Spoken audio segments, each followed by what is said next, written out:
तो ये guys, welcome to quick classes and आज हम बात करने वाले हैं closed loop configuration of amplifier के बारे में।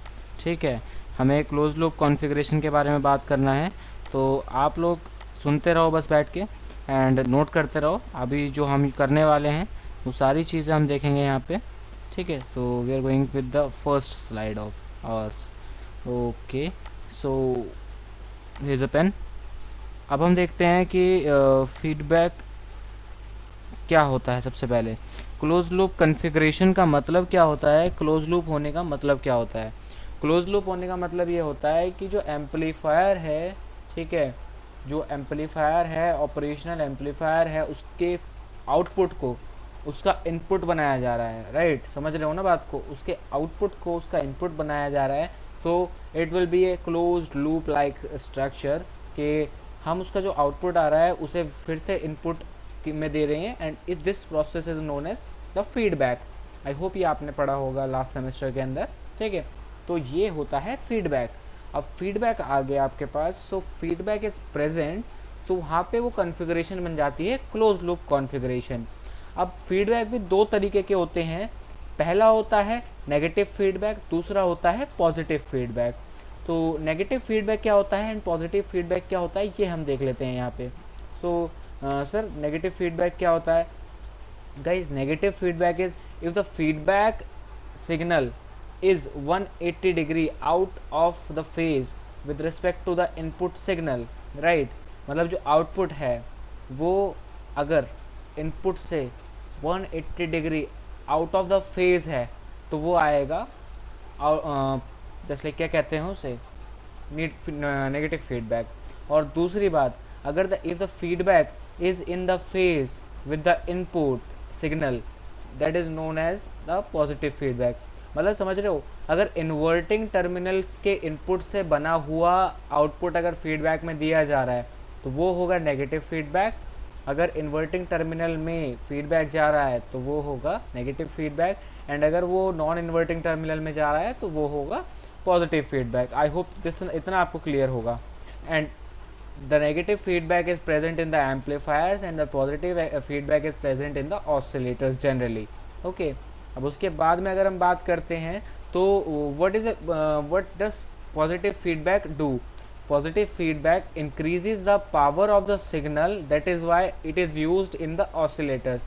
oscillators में गाइस हमें एक बहुत हाई पावर की रिक्वायरमेंट होती है, तो हम पॉजिटिव फीडबैक यूज़ करते हैं। राइट, तो इट बेसिकली ये हमें सब पता है, हम इसको बस जनरलाइज कर रहे हैं चीज़ों को और याद कर रहे हैं ताकि हम एग्ज़ाम में लिख के आ सके एंड ये एक प्रैक्टिकली आपके दिमाग में रह सके कि भाई हो क्या रहा है। तो नेगेटिव फीडबैक वो जो इन्वर्टिंग टर्मिनल में दिया जा रहा है एंड आउटपुट पॉजिटिव फीडबैक वो जो नॉन इन्वर्टिंग टर्मिनल में फीडबैक जा रहा है। राइट, चलो इतना क्लियर हो गया। हम नेगेटिव फीडबैक को देख लेते हैं। नेगेटिव फीडबैक ये देखो गाइस, ये आपका नॉन इन्वर्टिंग टर्मिनल जो है वो ग्राउंडेड है, ये प्लस वाला हमारा नॉन इन्वर्टिंग टर्मिनल है, माइनस वाला हमारा इन्वर्टिंग टर्मिनल है। तो जब हम ये देखो फीडबैक शेयर कर रहे हैं या फिर फीडबैक इनपुट दे रहे हैं, आउटपुट को एज ए इनपुट यूज़ कर रहे हैं इन्वर्टिंग टर्मिनल के साथ, ठीक है, तो the feedback which is we are taking into the input, that is of a second time, right? So this is what it is, and 180 degree out of the phase with respect to output signal. Right, ये देखो ये signal आपने feedback में दिया था, suppose करो ये एक एग्जांपल दे रहा हूँ, ये सिग्नल आपने इनपुट दिया था और ये सिग्नल आपका आउटपुट आ रहा है, थोड़ा सा टेढ़ा हो रहा है ध्यान रखना, ठीक है, ये सिग्नल आपका आउटपुट आया, ठीक है, लेकिन यही आपने अब इनपुट दिया है, यही आपका अब इनपुट जा रहा है, तो ये इनपुट के जो आउटपुट अब आप इनपुट में दे रहे हो ये उस पर्टिकुलर इनपुट के 180 डिग्री आउट ऑफ फेज था, that is why this is known as 180 degree out of phase. Okay, 180 degree out of phase with respect to input, so feedback is negative feedback. Right, चलो अब इसके आगे चलते हैं। अगर हम नेक्स्ट स्लाइड पे, तो नेगेटिव फीडबैक की प्रॉपर्टीज़ क्या होती हैं, उसकी क्वालिटीज़ क्या होती हैं। Negative feedback reduces the amplifier gain. Negative feedback जो है वो एम्पलीफायर गेन को कम करता है। आपने तो देखा है ना कि ओपन जो हमारा ओपन लूप कॉन्फ़िगरेशन होती है उसमें जो एम्पलीफायर का गेन होता है वो बहुत ही ज़्यादा हाई होता है, राइट। सो उसको कंट्रोल करने के लिए, रिड्यूस करने के लिए, but to control and stabilise the gain we use negative feedback. ठीक है, अगर हम पॉजिटिव फीडबैक देंगे तो वो और ज़्यादा गेन लेगा, और ज़्यादा पावर बढ़ जाएगी उसकी। ठीक है, सो after that the point come is it also increases the bandwidth of the amplifier की बैंडविड्थ भी बढ़ती है इससे, राइट। चलो इतना क्लियर हो गया। उसके बाद यूजेस ऑफ ओपैम्प देखते हैं, ओपैम्प के क्या यूजेस हैं, किस तरह से मतलब आप इसे यूज़ कर सकते हो। ओपैम्प को आप यूज़ कर सकते हो as a active filter, okay. उसके बाद यूज़ कर सकते हो एज एन ऑसिलेटर। उसके बाद आप यूज़ करते हो as a wave form converter की तरह यूज़ कर सकते हो, राइट। अभी आपने देखा होगा कि जो वेव फॉर्म थी वो 180 डिग्री आउट ऑफ फेज गई, राइट। ठीक है, और उसके बाद आप इसे यूज़ कर सकते हो एनालॉग टू डिजिटल कन्वर्टर और डिजिटल टू एनालॉग कन्वर्टर में, राइट। आई होप ये आपने 5 एप्लीकेशंस देख ली है, ये 4 ही, लेकिन एक ADC हो गया और एक DAC हो गया, तो वो 5 हो गए total, right.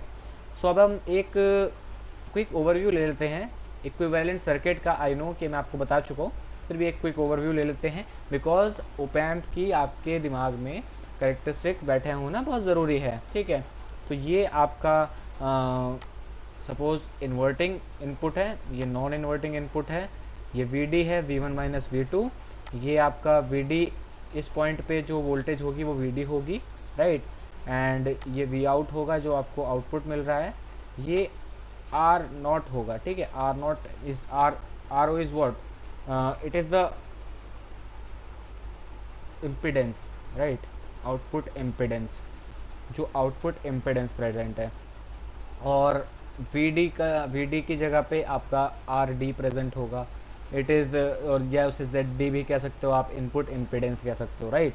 So RI is what, RD is equal to what, input impedance is equal to infinity for ideal equivalent op-amp. ठीक है, एक ओपैम्प के लिए input impedance must be infinite.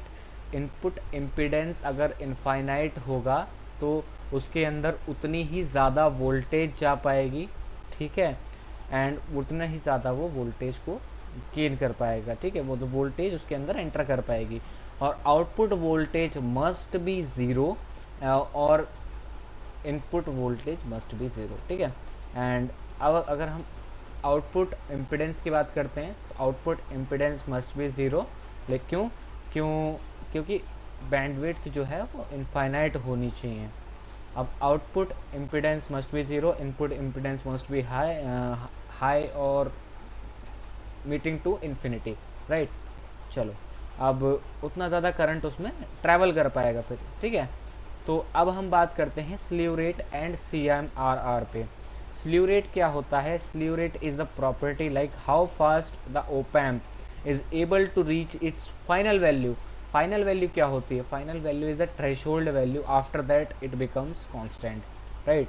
तो the slew rate for a ideal opamp is infinity volt per microsecond. ठीक है, infinity volt per microsecond. चलो अब चलते हैं CMRR पे। CMRR की जो भी फुल फॉर्म है प्लीज़ मेंशन करो कमेंट सेक्शन में। चलो फिर मैं बता भी देता हूँ आपको इसके लिए। Common mode rejection ratio. Common mode rejection ratio is what, how op-amp is able to reject the common input voltage that applied on both its terminal and how well it is able to amplify the VD। अब op-amp क्या करता है? Op-amp एक जो voltage आ रही है दोनों input के थ्रू, उन दोनों को एम्पलीफाई नहीं करता है, ओपैम्प उनके डिफरेंस को एम्पलीफाई करता है। ठीक है, तो एक आइडियल ओपैम्प या अच्छे ओपैम्प की प्रॉपर्टी क्या होनी चाहिए कि वो उसके डिफरेंस में आने वाले जो कॉमन वोल्टेज है वो उसको कितनी अच्छी तरीके से रिजेक्ट कर सकता है। ठीक है, लाइक दो रिवर्स का फ्लो आ रहा है एंड वो किस फ्लो में जा पा रहा है, किसी एक अच्छी तरह से फ्लो में आइडियली बह पा रहा है, वेलोसिटी कम नहीं हो रही, ज़्यादा नहीं हो रही, लाइक आइडियली बह पा रहा है, राइट। तो वो एक बेस्ट एग्जांपल हो सकता है इसके लिए। तो दो वोल्टेजेस आपके पास आ रही हैं V1 एंड V2, उनको कंबाइन करके like V1 minus V2 is the difference which is coming over there from both the values. उसके बाद वो उसको रिजेक्ट करके, ठीक है, उसके अंदर जो कॉमन मोड वोल्टेज आ रही है या कॉमन वोल्टेज आ रही है उसको रिजेक्ट करके, ठीक है, उसको एम्पलीफाई कर रहा है। So V D must be infinity, तो वो वी डी को ज़्यादा से ज़्यादा जो है वो कर पाए amplify, right. So that's all for this. Okay, I hope आपको ये सब समझ में आया होगा। एंड अगर इसमें कुछ भी डाउट रहता है आप लोगों को तो you can mention over there in the comment section. अगर कोई डाउट रहता है वो मेंशन करो, आप पूछा जाएगा। कोई टॉपिक आपको पूछना है, कोई टॉपिक आप पढ़ना चाहते हो इसके रिलेटेड, कोई जल्दी आप लेक्चर चाहते हो, आप मेंशन करो, we will work over there.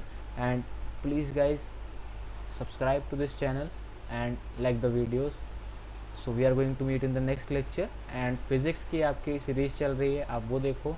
कोई और पर्टिकुलर सब्जेक्ट है जिसको आप जल्द से जल्द चाहते हो, please mention, I will make the lectures on that as well.